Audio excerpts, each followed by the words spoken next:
இது ஏன் காங்கிரஸ் அரசாங்கம் பண்ண முடியல? இது வந்து பெரிய கம்பசூத்திரம் இல்லைங்க. இது யார் வேணா பண்ணலாம். ஏன் பண்ண முடியல? ஏன்னா அவங்க இன்னும் நம்ம வந்து காவேரி நதிநீர் ஆணையம் கொடுத்த தீர்ப்புப்படி கர்நாடகா நமக்கு தண்ணி விடுறாங்களா? இல்ல சார். இப்போ வந்து நம்ம சரி இது மூலமாக ஒரு ஆணையத்தை கொண்டு வரோம், ஒரு சட்டத்தை ஏற்றுறோம் அப்படின்னா கூட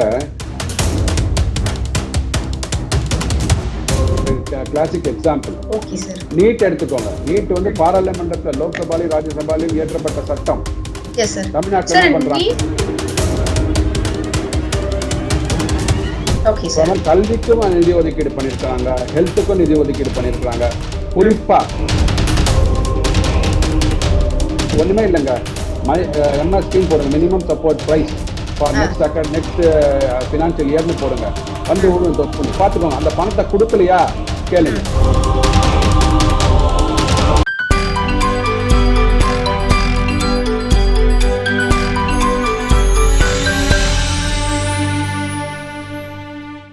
அந்த 1,10,000 அவங்க என்ன சொல்றாங்கன்னா, ஏன் இவ்வளவு வரி குறைப்பு ஏற்பட்டு இருக்கிறது அப்படின்னா அவங்களுக்கு புரிகிறது. நம்ம வரி குறைப்பு ஏற்பட்டால் நம்ம வந்து நுகர்வு பொருளாதாரத்தை நோக்கி போய் கொண்டிருக்கிறோம். சேவிங்ஸ் பொருளாதாரத்திலே நம்ம நுகர்வு பொருளாதாரத்துக்கு போறோம். ஸோ மக்கள் வந்து அனைவரும் வந்து செலவழிப்பதை வந்து விரும்புகிறார்கள். ஆரோக்கியமான செலவுகளுக்கு போறாங்க. அவங்க எல்லாரும் வந்து நீங்க டெக்னாலஜி வந்து யாரும் மொபைல் இல்லாதவங்க கிடையாது, லேப்டாப் இல்லாத வீடு கிடையாது. அப்புறம் ஒரு வீட்டில் பார்த்தீங்கன்னா கிட்டத்தட்ட ஒரு 4 வண்டி இருக்குது, 2 சக்கர வாகனம். அப்பா பைக்ல போனாருன்னா அம்மா வந்து ஸ்கூட்டில போறாங்க, பையன் வந்து புல்லட்ல போறான். ஸோ தங்க வந்து டிவிஎஸ் 50ல போறாங்க. நீங்க எடுத்துக்கோங்களேன், முன்னாடி வந்து ஒரு சைக்கிள் இருந்த வீடு 4 சைக்கிளாக மாறி இப்ப 4 சைக்கிள் என்பது 4 இருசக்கரமாக வாகனமா மாறி இருக்கு. 3ஆவது இருக்கும் குறைஞ்சபட்சம் ஒரு வீட்டுல. அப்ப நம்ம வந்து நுகர்வு பொருளாதாரத்தை நோக்கி போகும்போது மக்கள் கையில பணம் கொடுத்தீங்கன்னா அது வந்து ஒரு சந்தோஷமான செலவுகளுக்கு வந்து வழிவகுக்கும். அதனாலதான் வந்து இந்த மாதிரியான டாக்ஸ் சேவிங் கன்சம்ப்ஷன் பேஸ்ட் எக்கானமியை போகணுன்றதுக்காக தான் மக்கள் கையில வந்து வரி பணத்தை கொடுக்குறாங்க. சோ இப்ப வந்து வரிச்சுமை குறைப்பதனாலேயே மக்கள் வந்து கொஞ்சம் அதிகமா செலவு பண்ணுவாங்க. அப்ப அவங்களுக்கான பொருட்களை வாங்குவாங்க. இன்டைரக்டா ப்ரொடக்ஷன் இண்டஸ்ட்ரி, இன்டைரக்டா கன்சப்ஷன் ஆஃப் தி குட்ஸ், வேலை வாய்ப்பு எல்லாமே இன்க்ரீஸ் ஆகும்னு சொல்றீங்க. தொழில்துறை இன்க்ரீஸ் ஆகும். அதாவது ஒரு இடத்துல நம்ம விட்டு கொடுப்பதனால பல இடத்துல லாபங்கள் இருக்கு. அது மக்களும் வாங்கி பயனடைறது மூலமா அரசுக்கும் இன்டைரக்டா நிறைய பெனிஃபிட்ஸ் இருக்குன்னு சொல்லி ஃபீல் பண்றீங்க. இது ஏன் காங்கிரஸ் அரசாங்கம் பண்ண முடியல? இது வந்து பெரிய கம்பசூத்திரம் இல்லைங்க. இது யார் வேணா பண்ணலாம். ஏன் பண்ண முடியல? ஏன்னா அவங்க இன்ஃப்ராஸ்ட்ரக்சரை கிரியேட் பண்ணல. இன்ஃப்ராஸ்ட்ரக்சர் நான் சொல்றது இந்த டிஜிட்டல் இன்ஃப்ராஸ்ட்ரக்சர். அதாவது நீங்க வந்து ஒருத்தர் வருமானம் ஈட்டுகிறார், ஒருத்தர் தொழில் தொடங்குகிறார் அப்படின்னா அவங்களோட வருமானத்தை வந்து நீங்க எப்படி வந்து கவர்மெண்ட் ரெக்கார்ட்ஸ்குள்ள கொண்டு வருது. ஒருத்தர் தொழில் தொடங்குறாருன்னா எப்படி வந்து அவங்களோட விற்பனை வரியோ இல்ல மேனுஃபேக்சரிங் சென்ட்ரல் எக்சைஸ் வரியோ எப்படி நீங்க உள்ள கொண்டு வருது. அதுல அவங்க காலத்துல வந்து அதெல்லாம் பண்ணவே இல்லை. இந்த அரசாங்கம் வந்ததுக்கு அப்புறம் தான் one nation one tax GST கொண்டு வந்தாங்க, யூபிஐ கொண்டு வந்தாங்க. ஸோ இப்போ வந்து பூ விற்கிற அம்மாவா இருக்கட்டும் இல்ல காய்கறி நடத்துகின்ற அண்ணாவா இருக்கட்டும், அவங்க ஜிபே மூலமாக வாங்குறாங்க, யூபிஐ மூலமா பணம் வாங்குறாங்க. எல்லாமே பணம் வந்து உங்களுக்கு என்ன ஆகுதுன்னா ஒரு கட்டுப்படுத்தப்பட்ட ஒரு பொருளாதாரத்துக்குள்ள வருது. ஆர்கனைஸ்ட் செக்டரா மாறுகிறாங்க. அன்ஆர்கனைஸ்ட் செக்டார்ல இருந்து அவங்க ஆர்கனைஸ்ட் செக்டரா மாறுறாங்க. ₹1 நடந்தாலும் பரவாயில்ல, அந்த டிரான்சாக்ஷன் 1 கோடி ரூபாய்க்கு நடந்தாலுமே அது எல்லாமே ஆர்கனைஸ்டு செக்டார் கீழே வந்துருது. சோ அதனால வந்து இப்போ பணம் வந்து அரசாங்கத்துக்கு வந்து நம்பர் 2 எக்கானமில முன்னாடி வந்து வருமானமே வந்து வரியே கட்டாத மனிதர்கள், okay, indirect tax GS central excise ஆகட்டும் சேல்ஸ் டாக்ஸ் கணக்கே காமிக்காதவங்க. அப்பெல்லாம் என்ன பண்ணுவாங்க, சென்ட்ரல் எக்ஸைஸ்க்கு ஒரு கணக்கு காப்பாங்க, சேல்ஸ் டாக்ஸ்க்கு ஒரு கணக்கு காப்பாங்க, இன்கம் டாக்ஸ்க்கு ஒரு கணப்பாங்க. அதெல்லாம் மறுக்கவே முடியாது. இப்போ இன்கம் டாக்ஸ் நீங்க ரிட்டர்ன் ஃபைல் பண்ணும்போது 26AS ஒரு ஃபார்ம் இருக்கு. அது நீங்க டவுன்லோட் பண்ணீங்க அப்படின்னா உங்களுக்கு டிடிஎஸ் எவ்வளவு பிடிச்சிருக்காங்கன்றது தெரியும். நீங்க யார்கிட்ட பிசினஸ் பண்ணிருக்கீங்க அப்படின்னா அவங்க உங்களுக்கு எவ்வளவு பணம் கொடுத்துருக்காங்க, எவ்வளவு டிடிஎஸ் பிடிச்சிருக்காங்கன்னு தெரியும். இல்ல நீங்க பொருட்களை விற்கிறீங்க, பொருட்களை வாங்குறீங்க அப்படின்னா அதற்கு கீழே நீங்க ஜிஎஸ்டில எவ்வளவு டர்ன் ஓவர் டிக்ளேர் பண்ணீங்கன்றது கீழே வரும். இன்கம் டாக்ஸ்ல வந்து நீங்க ரிட்டர்ன் ஃபைல் பண்ணும்போது அவர் பாப்பாரு, ஜிஎஸ்டில நீங்க வந்து 10 கோடி ரூபாய்க்கு நீங்க சேல்ஸ் பண்ணிருக்கீங்களா, இப்ப இன்கம் டாக்ஸ்ல 10 கோடி ரூபாய் சேல்ஸ் காமிச்சிருக்கீங்களா, அங்க வந்து 1 லட்சம் ரூபாய் டிடிஎஸ் பிடிச்சிருக்காங்க இல்லையா, அந்த 1 லட்சம் ரூபாய் தான் நீங்க காமிச்சிருக்கீங்களா. இப்படி வந்து ஒரு செக் 26AS வச்சு ஒரு கிராஸ் வெரிஃபிகேஷன் பண்ணிக்கலாம். கண்டிப்பா பண்ணிக்கலாம். ஸோ அனைவருக்கும் இந்த இன்ஃபர்மேஷன் இருக்கிறது. அது பேங்க்ல உள்ள ஆபீசர்ஸா இருக்கட்டும் இல்ல ஜிஎஸ்டி ஆபீசர்ஸா இருக்கட்டும் இன்கம் டாக்ஸ் ஆபீசரா இருக்கட்டும், இது ஒரே நெட்வொர்க்ல ஒர்க் பண்றதுனால ஸோ உங்களுக்கு பிளாட்ஃபார்ம்ல இருக்கும்போது இன்ஃபர்மேஷன் ஈஸியா வரும்போது யாராலும் ஏமாற்ற முடியாது. Okay sir. அதாவது 100% இந்தியா வந்து ஏமாத்தலையான்னு கேட்டீங்கன்னா ஏதாவது ஒரு நபர்கள் இதையும் வந்து தில்லாலங்கடியா இருக்கிறவங்க ஏமாத்துறதுக்கு வாய்ப்புகள் இருக்கிறது. ஆனா வந்து இந்த ஏமாற்றுவது நம்பர் 2 எக்கானமி என்பது குறைந்து கொண்டே வருகிறது. அதுதான் நம்மளோட இன்கம் டாக்ஸ் கலெக்ஷன்லயும் பாக்குறோம், ஜிஎஸ்டி கலெக்ஷன்லயும் பாக்குறோம். நேத்து வந்த GST collection for January 2025 1.92 lakh crore collection. Okay sir. Second highest if I remember correct. இது எப்படி வருது அப்படின்னா மக்கள் வந்து கரெக்டாக ஒரு ஒருங்கிணைந்த ஒரு பொருளாதாரத்துக்குள்ள வரும்போது நியாயமான வரி அங்கிருந்து வருதுங்க. ஓகே. சோ எதெல்லாம் வந்து பிளாக் மணியா வச்சு வரி கட்டாம செலவு செய்து கொண்டிருந்தாலோ அது எல்லாமே ஆர்கனைஸ்டா கொண்டு வருவதன் மூலம் வரி வந்து இன்டைரக்டா வருது.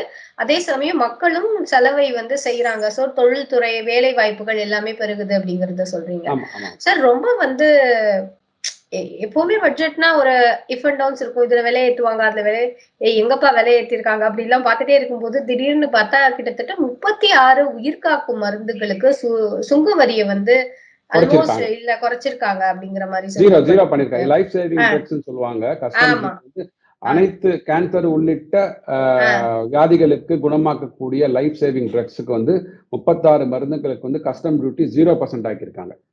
அத மாதிரி இன்னொரு 8 லைஃப் சேவிங் ட்ரக்ஸுக்கு வந்து முந்தைய இருந்த வரியை விட 5% கஸ்டம்ஸ் டியூட்டி குறைச்சிருக்கிறாங்க. ஸோ மக்களோட ஹெல்த் கேரும் அப்புறம் இந்த ஹவுசிங்காக இந்த ஆவாஸ் யோஜனாலாம் தொடர்ந்து இப்ப அடுத்த வாரத்துல வரும்போது கூட உங்களுக்கு வந்து நிதி ஒதுக்கீடு பண்ணியிருக்கிறாங்க. அது மாதிரி ஜல்ஜீவன் திட்டம் வந்து இப்ப 80% ரூரல் ஏரியாஸ்ல வந்து வீட்டுக்கு குழாய் இணைப்பு கொடுத்துட்டாங்க, குடிநீர் குழாய் இணைப்பு கொடுத்துட்டாங்க.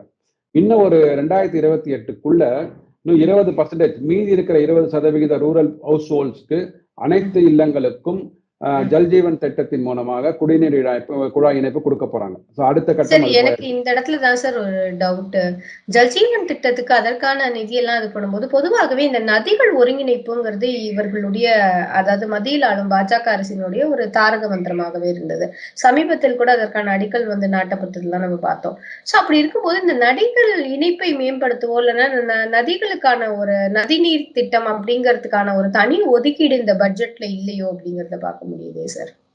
இல்ல அதாவது இப்போ ஒன்றிணைந்த இந்தியாவாக இருக்கும்போது பாத்தீங்கன்னா ஒரு 29 ஸ்டேட் 8 யூனியன் டெரிட்டரிஸ் இருக்கும்போது அந்தந்த மாநிலங்களுக்கு உண்டான அந்த நதிகள் வந்து அவர்களுக்கு பயன்பாட்டுக்கு இருக்கு. இன்னும் நம்ம வந்து காவேரி நதிநீர் ஆணையம் கொடுத்த தீர்ப்புப்படி கர்நாடகா நமக்கு தண்ணி விடுறாங்களா? இப்போ வந்து நம்ம சரி இது விதமாக ஒரு ஆணையத்தை கொண்டு வரோம், ஒரு சட்டத்தை ஏற்றுறோம் அப்படின்னா கூட இன்னைக்கு இருக்கிற ஜனநாயகத்துல வந்து பாத்தீங்கன்னா அதுதான் வந்து பிளஸிங் அண்ட் டிஸ்கிரேஸ்னுவாங்க. ஜனநாயகம் என்பது இருக்கிற 140 கோடி மக்களும் சேர்ந்து இங்க இவர்களுக்கு வசதி இல்லைன்னா அங்க காஷ்மீர்ல இருக்கிறவங்க வசதி நமக்கு என்ன பண்ணி தரலாம், காஷ்மீர்ல வசதி இல்லைன்னா கன்னியாகுமரி கொடுக்கணும்ன்றதுதான் வந்து ஒருங்கிணைந்த இந்தியாவோட நோக்கமாக இருக்கும்.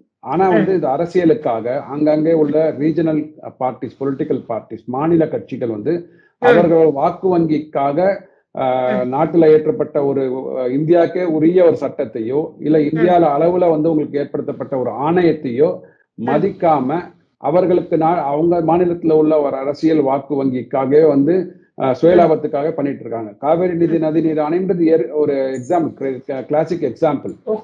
நீட் எடுத்துக்கோங்க. நீட் வந்து பாராளுமன்றத்துல லோக்சபாலையும் ராஜ்யசபாலையும் இயற்றப்பட்ட சட்டம். ஞாபகம் வருது சார். இன்னொன்னு கூட சொல்லியிருக்காங்க, அடுத்த ஒரு 5 ஆண்டுகள்ல 75,000 மருத்துவ இடங்களை வந்து இன்க்ரீஸ் பண்ண போறோம். முதல் கட்டமாக அடுத்த ஆண்டு 10,000 மருத்துவ இடங்களை இன்க்ரீஸ் பண்ண போறோம்னு சொல்லியிருக்காங்க. அதெல்லாம் தமிழகத்துக்கு நல்ல வாய்ப்பு இருக்கா சார்? கண்டிப்பா வருமா? கண்டிப்பா.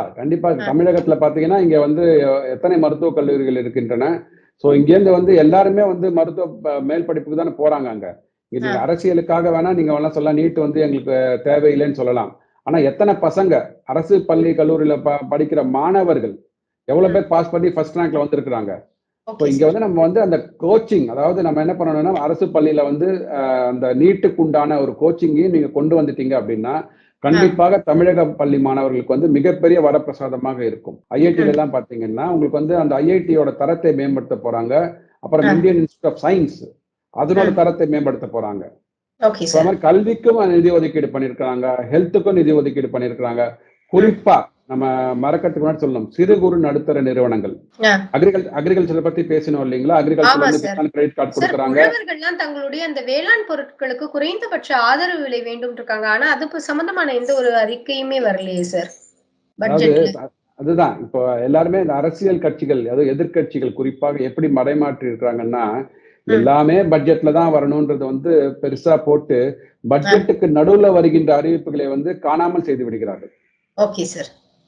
அதாவது 16 அக்டோபர் 2024 அன்னைக்கு மினிமம் சப்போர்ட் பிரைஸ் கோதுமைக்கு கொடுத்திருக்கிறாங்க, பார்லிக்கு கொடுத்திருக்கிறாங்க, சன்ஃபிளவர் கொடுத்திருக்கிறாங்க. இது மாதிரி ஒரு 3 விவசாய பொருட்களுக்கு வரப்போகிற 25-26 பருவ காலத்திற்காக குறைஞ்சபட்சம் 60% 100% வரைக்கும் மார்ஜின்ஸை இன்க்ரீஸ் பண்ணி விலையை வந்து நிர்ணயித்து இருக்கிறார்கள்.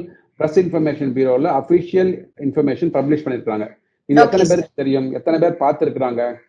விவாதத்துல வர்றவங்க இதான் கேட்கறாங்க. எம்எஸ்பி நாங்க எதிர்பார்க்கிறோம் சார். எம்எஸ்பி தான் அப்பப்ப கொடுக்குறாங்களே சார். எம்எஸ்பி வந்து எந்தெந்த காலகட்டத்துல பருவகால இந்த ரபி பருவத்துக்கு என்ன விவசாய பொருட்கள் வரப்போகுது அதுக்கு பிரைஸ் பிக்ஸ் பண்ணுவாங்க. காரிஃப்க்கு என்ன பொருட்கள் வரப்போகுது அதுக்கு பிக்ஸ் பண்ணுவாங்க. தயவு செய்து நான் என்ன சொல்றேன்னா, அரசாங்க வலைதளங்கள்ல போயிட்டு பிரஸ் இன்ஃபர்மேஷன் பியூரோல போயிட்டு ஒண்ணுமே இல்லைங்க, எம்எஸ்பின்னு போடுங்க, minimum support price for next financial இயர்னு போடுங்க, வந்து விழும் தொப்புன்னு. அதுல பாத்துக்கோங்க, அந்த பணத்தை கொடுக்கலையா கேளுங்க. எம்எஸ்பி என்பது அப்பப்ப கொடுத்துட்டு இருக்கிறாங்க. விவசாயிகளுக்கு பாத்தீங்கன்னா இப்ப வந்து இந்த காட்டனுக்காக ஒரு பெரிய என்ன குறிப்பா என்ன சொல்லிருக்காங்கன்னா, ஹை ஈல்டிங் சீட்ஸ் எதெல்லாம் வந்து உற்பத்தியை வந்து நிறைய ஆக்கணுமோ அதுக்குண்டான விதைகளை வந்து எப்படி நம்ம பண்ணணும், அதுக்கு ஒரு 100 டிஸ்ட்ரிக்ட்ஸ் செலக்ட் பண்ண போறாங்க. ஆஸ்பிரேஷன் டிஸ்ட்ரிக்ட்ஸ்னு ஒரு ப்ரோக்ராம் கொண்டு வந்தாங்க இல்லையா, ஒவ்வொரு 1 டிஸ்ட்ரிக்ட் 1 ப்ராடக்ட்லாம் கொண்டு வந்தாங்க இல்லையா. அந்த மாதிரி அக்ரிகல்ச்சர்ல வந்து ஒரு 100 மாவட்டங்களை எடுத்துக்கொண்டு அந்த 100 மாவட்டங்கள்ல என்னென்ன விவசாய பொருட்கள் விளைவிக்கிறாங்களோ வீரியமுள்ள விதைகளை அங்க கொடுத்து ப்ரொடக்டிவிட்டியை ஜாஸ்தி பண்ண போறாங்க. அதற்குண்டான திட்டம் வந்து இருக்கிறது. தாமரை விதைகளுக்கான ஒரு FPO, ஃபார்மர் ப்ரொடியூசர் ஆர்கனைசேஷன், பீகார்ல ஆரம்பிக்க போறாங்க. காட்டனுக்கு பண்ண போறாங்க.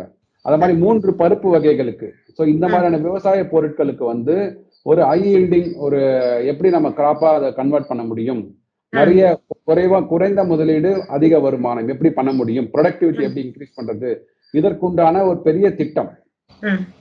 ஸோ அந்த ஆத்ம நிர்பர் பாரத் மாதிரியே ஒரு திட்டங்களை கொண்டு வராங்க இந்த விவசாய பொருட்களுக்கு எல்லாம். விவசாய காட்டனுக்கு கொண்டு வராங்க. ஸோ இந்த விவசாய பொருட்களை உற்பத்தி ஜாஸ்தி ஆகும் போது நமக்கு நல்ல விலை கிடைக்கும், விவசாயிகள் வந்து செழிப்பாக இருப்பார்கள். இதுக்கெல்லாம் திட்டம் போட்டிருக்காங்க, விவசாயிகளுக்கு போட்டிருக்கிறாங்க. அப்புறம் ஒரு குறிப்பிட்ட ஒரு மீன் வகைக்கு இத மாதிரி ஒரு திட்டத்தை கொண்டு வந்திருக்கிறாங்க. இதெல்லாம் வரும்போது கடைசியா நான் சொல்றேன், இது MSME micro and small medium enterprises இருக்காங்க பாத்தீங்க இல்லையா. 11 கோடி மக்களுக்கு வந்து வாழ்வாதாரம் வேலை வாய்ப்பு கொடுத்துட்டு இருக்கிறாங்க. நம்மளோட மேனுஃபேக்சரிங்ல பாத்தீங்கன்னா கிட்டத்தட்ட ஒரு 40% அவங்க தான் கான்ட்ரிபியூட் பண்றாங்க. எக்ஸ்போர்ட்ல 40% கான்ட்ரிபியூட் பண்றாங்க. அந்த இண்டஸ்ட்ரியோட ஒரு இது இருக்கு, வரைமுறை இருக்கு, யாரெல்லாம் MSMEன்றது. அதாவது முன்னாடி என்னன்னா 1 கோடி ரூபாய் இருந்தா வந்து சிறு நிறுவனம் ஆகும், 5 கோடி ரூபாய் இருந்தா குறு நிறுவனம், அப்ப நடுத்தர நிறுவனம் 50 கோடி ரூபாய் இது இன்வெஸ்ட்மெண்ட்ஸ் இருக்கலாம். அதை 2.5 மடங்கு உயர்த்தி இருக்கிறார்கள். அதாவது இப்ப வந்து 1 கோடி ரூபாய் இருந்தாதான் வந்து மைக்ரோ இண்டஸ்ட்ரீஸ் சொன்னவங்க வந்து இன்னைக்கு 2.5 கோடி ரூபாய் தான் மைக்ரோ இண்டஸ்ட்ரீஸ். அப்படின்னா என்ன அர்த்தம் அப்படின்னா, சில திட்டங்கள் இருக்கு, micro industries, small medium enterprises சில திட்டங்கள் இருக்கிறது, சில சலுகைகள் கொடுக்குறாங்க. அதெல்லாம் நீங்க போய் அங்க போய் அடைவதற்காக, அதை எடுத்துக்கொள்வதற்காக நிறைய அவங்க டர்ன் ஓவரை வந்து இன்க்ரீஸ் பண்ணிருக்காங்க. 500 கோடி ரூபாய் வரைக்கும் யார் டர்ன் ஓவர் பண்றாங்களோ அவங்க எல்லாம் சிறு குறு நடுத்தர நிறுவனம் வந்துருவாங்க. அவர்களுக்கு தான் அந்த பெனிஃபிட் கிடைக்கும். போன பட்ஜெட்ல என்ன பண்ணிருக்காங்கன்னா, இந்த MSME இண்டஸ்ட்ரீஸ்ல யாரெல்லாம் வந்து பொருட்கள் வாங்குறீங்களோ, சர்வீசஸ் யூஸ் பண்றீங்களோ அவர்களுக்கு குறித்த நேரத்துல 45 நாட்களுக்குள்ள நீங்க பணத்தை பட்டுவாடா பண்ண வேண்டும்.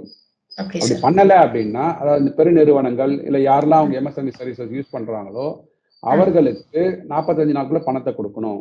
அப்படி கொடுக்கலாட்டா யார் அந்த சர்வீசஸ் யூஸ் பண்ணாங்களோ, யார் ப்ராடக்ட் யூஸ் பண்ணாங்களோ அவங்க இன்கம் டாக்ஸ் ரிட்டர்ன் ஃபைல் பண்ணும்போது அந்த இன்வாய்ஸ் வந்து டிஸ்அலோவ் பண்ணப்படும். அது வந்து உங்களோட இன்கம்ல வந்து கழிவுக்கு ஏற்படுத்திக்க மாட்டாங்க, எடுத்துக்க மாட்டாங்க. அந்த மாதிரி நீங்க வந்து MSME நசுக்க முடியாது. பெரிய ஆட்டிடியூட்ல வந்து நீங்க பணமே கொடுக்கல வச்சுக்கோங்க, நீங்க இன்கம் டாக்ஸ் ரிட்டர்ன் ஃபைல் பண்ணும்போது அதை அலோவ் பண்ண மாட்டாங்க. ஸோ அந்த மாதிரிலாம் கொண்டு வந்து திட்டங்களை கொண்டு வந்திருக்கிறாங்க. ஸோ அதை வந்து அனைத்து நிறுவனங்களும் அதை வந்து ஒரு நல்ல ஒரு பாசிட்டிவ் மைண்ட் செட்ல அதை எடுத்துக்கொண்டு MSME வளர வைக்க வேண்டும்.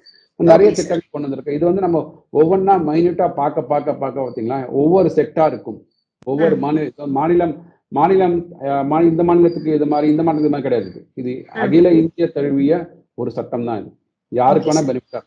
அவ்வளவுதான் சார். ரொம்ப நன்றி சார். இத்துணை நேரமும் அழகாகவும் தெளிவாகவும் நிறைய விஷயங்களை எங்களுக்கு எடுத்து சொன்னீங்க. மீண்டும் இது போல் இனி ஒரு சந்திப்பில் சந்திக்கலாம் சார். நன்றி, வணக்கம் சார். வணக்கம்.